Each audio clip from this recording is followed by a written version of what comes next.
baru ya, Tribun Ambon ya, Tribun Ambon Podcast. Halo Tribuners, senang sekali kami hadir kembali di program Tribun Ambon Podcast edisi ulasan sepekan hari ini 14 Juni 2023.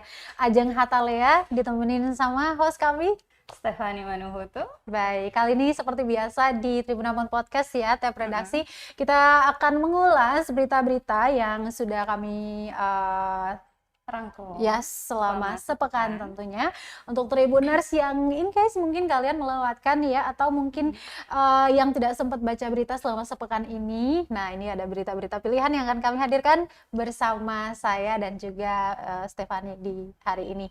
Sebelumnya mungkin Tribuners yang baru saja bergabung ya di layar monitornya, boleh update juga mungkin informasi-informasi yang tidak kita cover di daerah-daerah yang tidak ada belum kami jangkau ya, misalnya beberapa daerah yang tidak ada kontributor kami, Tribuners dan Stefani, di mana saja?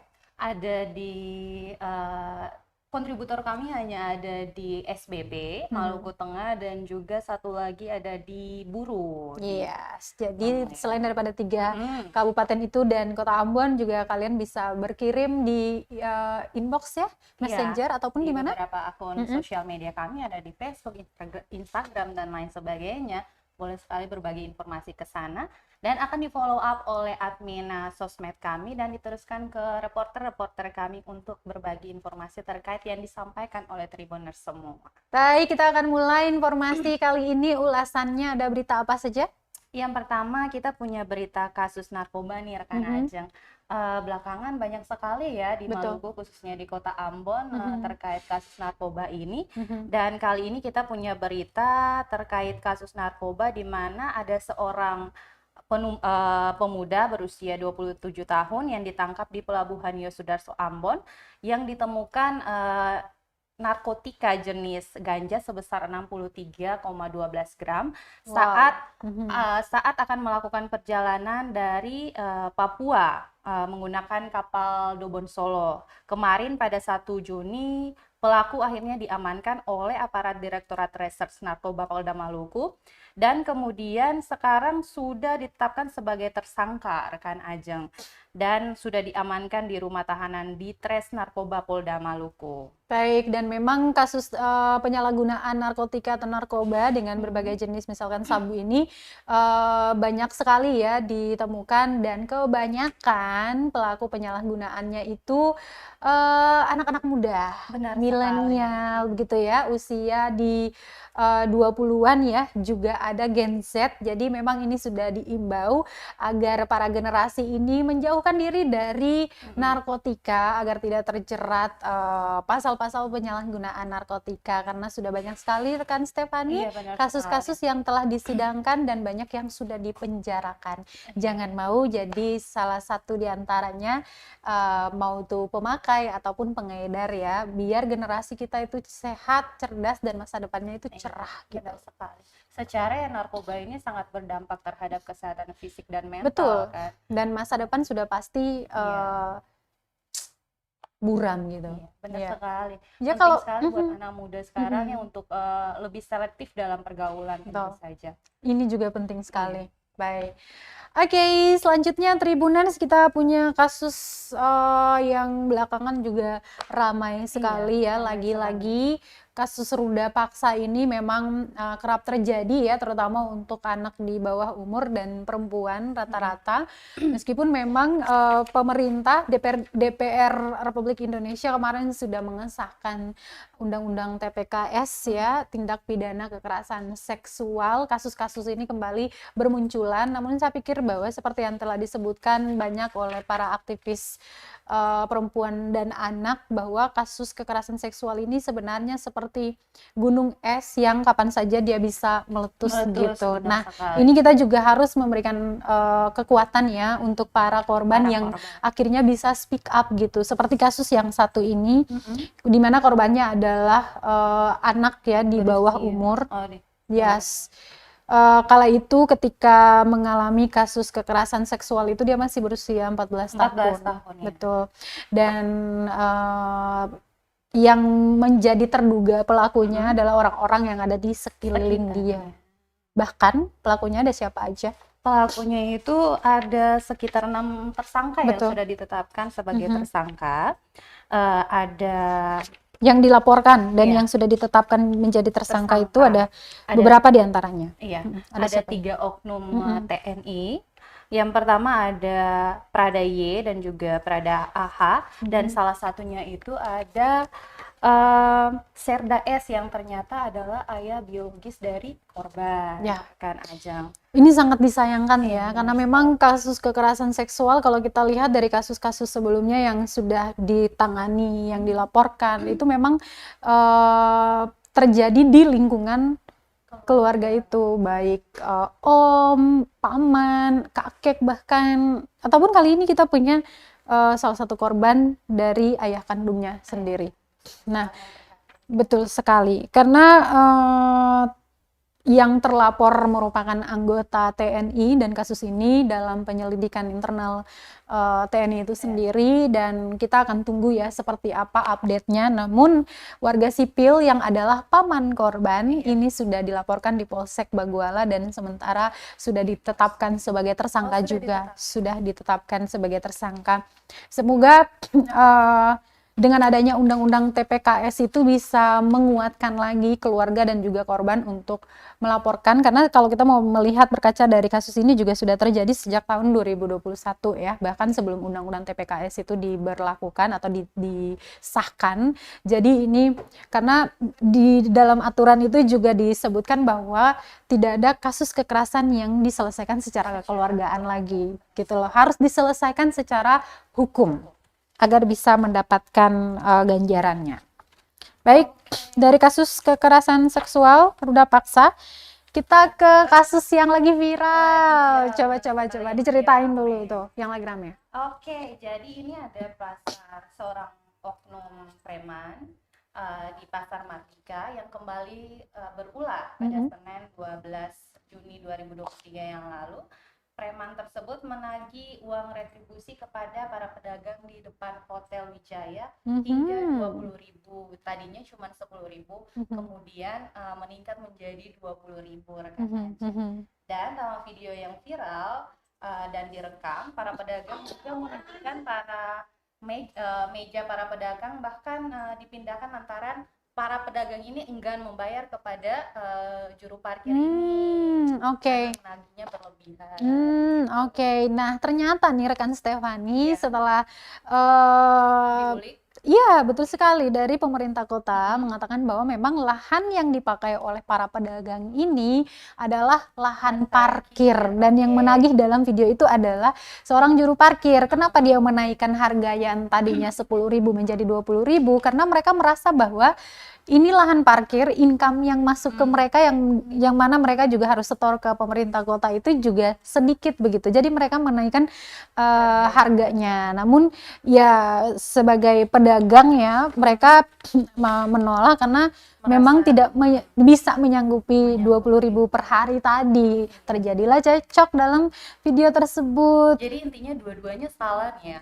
Dari pemerintah maupun kepolisian pun sudah mendudukan persoalan ini bahwa kedua-duanya memang salah gitu loh. Karena yang satunya pedagang jualan di atas lahan parkir, yang satunya lagi dia harus menagih lahan retribusi parkir, namun tidak sesuai dengan jumlah yang sudah disepakati seperti itu. Nah, ini menjadi sorotan ya, berbagai rakyat, beberapa wakil rakyat juga sudah menyuarakan hal ini supaya ditindak tegas ya, karena mereka menilai bahwa apa yang dilakukan oleh preman dalam video tersebut itu adalah arogansi ya, dan bersifat paksaan seperti itu. Namun dari kepolisian juga tidak bisa menarik bahwa itu merupakan pemungutan liar ya, tapi karena mereka lebih menyoroti ke sikap premanisme tadi. Jadi seperti yang disampaikan oleh Kapolres Arthur, bahwa apapun tindakan premanisme yang terjadi di lingkungan Pasar Mardika itu akan ditindak tegas oleh pihaknya. Jadi semoga persoalan Pasar Mardika ini nggak usah drama-drama lagi begitu ya. Kita suka pusing nih kalau mau ke pasar juga takut. Gitu. Oke, rekan Ajeng, next kita punya berita tentang kasus HIV/AIDS nih. Oke. Rekan Ajeng di Kota Ambon khususnya, jika dibandingkan dengan tahun-tahun sebelumnya, memang tahun ini mengalami peningkatan kasus HIV/AIDS. Dan menurut Jeffrey Taihutu menilai bahwa salah satu faktornya adalah keberadaan aplikasi micet. Wah, ini ramai sekali ya. Sekali yang memicu meningkatnya kasus HIV/AIDS di Ambon karena sudah sebanyak 111 warga yang terpapar HIV/AIDS ini dan 5 orang terpapar AIDS dalam jangka waktu 4 bulan. Dalam 4 bulan saja sudah ada 111 orang yang terpapar ya, baik HIV maupun AIDS ya. Dan ini sama anggota dewannya mengatakan bahwa salah satu yang menjadi faktor ya, faktor adanya kasus-kasus ini tuh karena aplikasi apa tadi? Micet ya. Adakah yang menggunakan aplikasi micet? Banyak yang ngacung ternyata dipergunakan untuk apa? Gitu. Itu kan aplikasi kan ya. Aplikasi micet untuk berkomunikasi gitu kan ya. Nah, tergantung di situ mau pakai untuk apa gitu. Kita pakai sering disalahgunakan gitu. Jadi menurut saya ini juga apa ya? Sebuah sistem yang tak perlu lah untuk disalahkan gitu kan.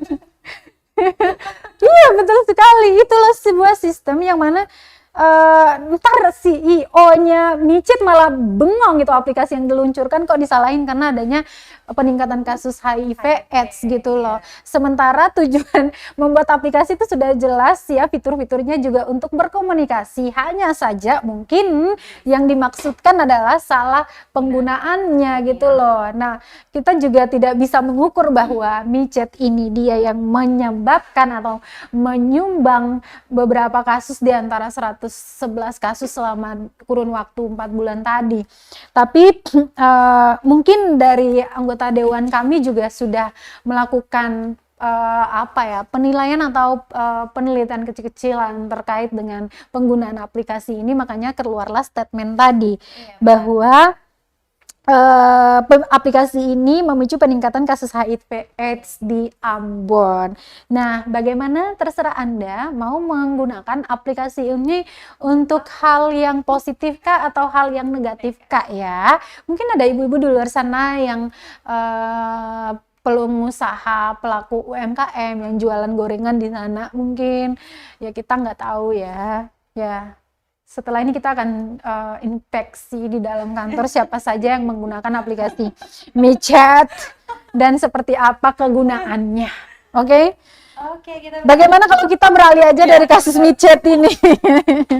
Kita beralih ke berita selanjutnya. Ini ada berita terkait keluhan warga terhadap proyek PT Jaya Konstruksi, di mana warga sangat geram dengan adanya pekerjaan proyek PT Jaya Konstruksi ini karena menyebabkan polusi debu. Nah, ini sebenarnya kasusnya juga kejadian ini sudah banyak kali ya sebenarnya terjadi di Kota Ambon, dan ini kami juga salut juga sih sama warga Gadihu yang mereka memang udah tidak bisa tahan lagi dengan apa yang mereka alami. Misalkan dengan adanya truk-truk yang besar itu melewati kawasan mereka, jalan di pemukiman Gadihu ini, dan bisa dilihat bahwa memang ada terjadi kerusakan jalan. Dan kalau ditanya soal polusi sudah pasti ya, karena debu yang banyak dan segala macamnya. Ini tentu saja membuat masyarakat di kawasan itu tidak nyaman begitu, dan akhirnya mereka memblokade kawasan jalan di Gadihu itu.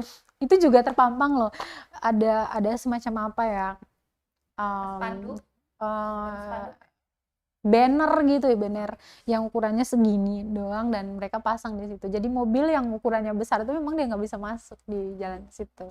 Dan mereka juga mengakui bahwa dengan 3 hari setelah larangan itu ya, penolakan dari warga setempat, polusinya sudah bisa berkurang gitu. Hanya saja kerusakan jalan yang sudah terlanjur itu yang mungkin dimintai untuk segera diperbaiki. Oke, Mhm. next sekali ya. Oke. Kita punya berita yang sempat minggu lalu kita juga bahas. Nah, ini Apa itu?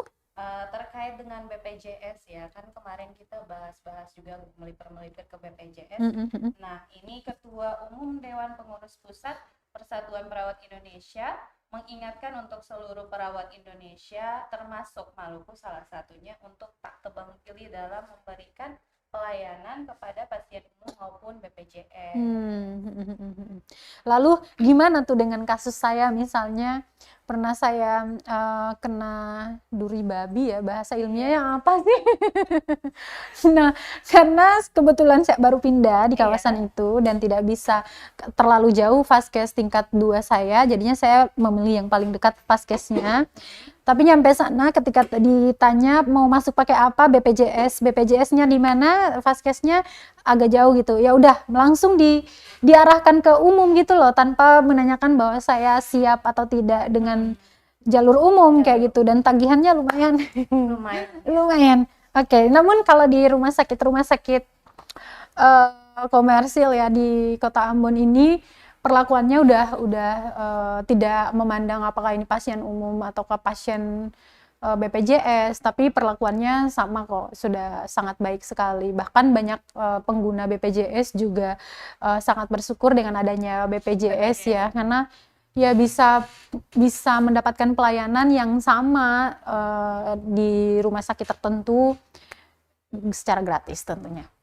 Jadi ini hanya peringatan aja ya dari Ketua Umum ya DPP Persatuan Perawat Nasional Indonesia, agar para perawat tentunya di semua tingkatan fasilitas kesehatan itu tidak memandang status siapa yang berobat, tapi karena itu akan bertentangan dengan kode etik keperawatan itu sendiri. Jadi semangat teman-teman nakes.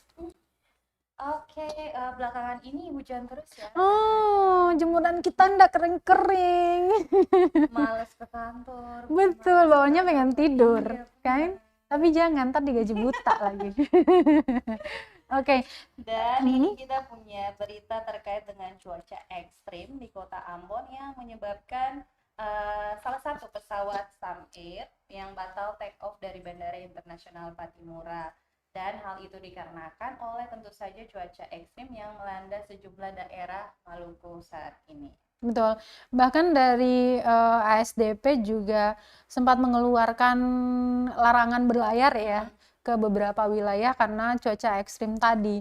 Dan bahkan baru saja beberapa menit yang lalu kami mengupdate juga ya dari tim SAR bahwa ada kecelakaan longboat yang mana sampai saat ini 1 orang hilang dan 1 orang itu sudah ditemukan. Ini masih dalam proses pencarian, semoga segera ditemukan ya. Dan kita punya berita next, kabar baik dari Kota Ambon, dari Maluku tentu saja, di mana ini pemerintah Kota Ambon akhirnya melepaskan 314 calon jamaah haji di Gedung Asari Senin 12 Juni 2023, di mana calon jamaah haji ini nantinya akan diberangkatkan pada 15 Juni besok. Oke. Semoga perjalanan ibadahnya lancar ya dan menjadi haji yang mabrur. Kita juga bisa melihat bahwa PPIH yang ada di Arab Saudi sana dari pemerintah Indonesia, Kemenak juga sudah mempersiapkan segala sesuatunya dengan baik dari begitu para calon jemaah haji ini tiba di Madinah, kemudian mereka difasilitasi, bahkan tadi sudah ada kloter pertama yang jumlahnya ribuan jemaah haji itu sudah berhasil masuk di Raudah, dan mereka juga sudah berkesempatan untuk berdoa dan mengunjungi makam Rasulullah. Yes, dan banyak sekali para petugas yang sudah standby 24 jam untuk bisa melayani para calon jemaah haji ini. Nah, untuk jemaah haji yang usianya sudah lansia pun jangan khawatir gitu, karena sejauh yang kita terima ya laporan-laporan dari Tanah Suci bahwa para lansia ini dikawal dengan sangat baik oleh para petugas-petugas di sana. Bahkan ada juga jasa sewa kursi roda ya di sekitaran Arab Saudi untuk para jemaah haji. Jadi semangat. Saya yakin juga para petugas ini luar biasa ya. Yang di depan ini yang di samping saya juga ya. Amin. Minimal umroh ya. Oke. Kita punya berita seru lagi nih kemarin. Ini seramai juga, saya jadi tiba-tiba jadi pengen pergi gitu lah, cari papan cuciannya mama dulu nih. Kalau hilang berarti itu udah kita bawa kabur untuk berselancar. Apa itu? Ini dia sebuah video viral yang ditemukan di media sosial TikTok memperlihatkan keseruan anak-anak Maluku yang berselancar di pantai. Nah, video ini diunggah pada Selasa 6 Juni yang lalu dan kini telah ditonton puluhan ribu. Mungkin sudah meningkat ya, karena ini dari kita covernya dari Selasa kemarin. Selasa pekan kemarin. Iya, dan ini ramai banget ya. Ternyata kalau saya lebih suka ombak di musim timur. Yang gede-gede gitu. Kalau di masa-masa sekolah itu kan paling suka kalau udah musim timur, ombaknya mau segede rumah pun kita berenang. Apa istilahnya, mau lo bawa pantasi, terus dibawa lagi. Tapi rekan Ajeng pernah berselancar? Berselancar sih belum pernah. Kayak berdiri kayak mereka yang di video belum pernah. Tapi cuman pakai dada gitu kan, pakai papan terus pakai dada, sen gitu di atas pukulan ombak yang gede itu. Ada ya yang melakukan keseruan ini berselancar. Di mana aja kamu? Itu serius keren banget tau. Terus ada juga yang komen katanya berasa di Bali. Tapi ombaknya nggak segede di Bali, tapi keren banget sih anak-anak. Itu bisa jadi destinasi wisata di musim timur. Yes. Ngomongin tentang wisata, kita punya wisata sejarah ya di Maluku. Coba di mana tuh? Di Pulau Saparua tentu saja, di Kabupaten Maluku Tengah yang terkenal dengan wisata sejarahnya yang sangat identik dengan taman penjajahan terutama Belanda. Dan di Pulau Saparua ini ada namanya tempat wisata yang diberi nama Air Ternate, dan Air Ternate ini terletak di Negeri Tuhaha, Kecamatan Saparua Timur, yang sekitar 12 menit dari perjalanannya bisa dilakukan dari Benteng Durstede. Jadi ingat perjalanan kita di Pulau Saparua kemarin, sebenarnya banyak banget destinasi ya. Kalau destinasi sejarah memang sudah tidak diragukan lagi. Namun air ini kayaknya nanti sekali lagi kita pergi ya, tapi jangan di musim sekarang karena waktu itu yang panas aja tuh gelombangnya luar biasa ya. Kayak uji nyali nggak sih? Oke, itu tadi sebagai berita penutup kita ya di ulasan sepekan tab redaksi sore hari ini. Stefania, kalau misalkan Tribuners yang ingin juga daerahnya di cover gitu ya, biar nggak ketinggalan pemberitaan di tribunampon.com, mungkin mereka akan berkabar kemana dulu? Berkabar tentu saja berbagi informasi ke berbagai macam akun sosial media kami, seperti yang sudah kami bilang dari awal, bahwa Tribuners dapat berbagi ke berbagai akun sosial media kami dan akan di follow up oleh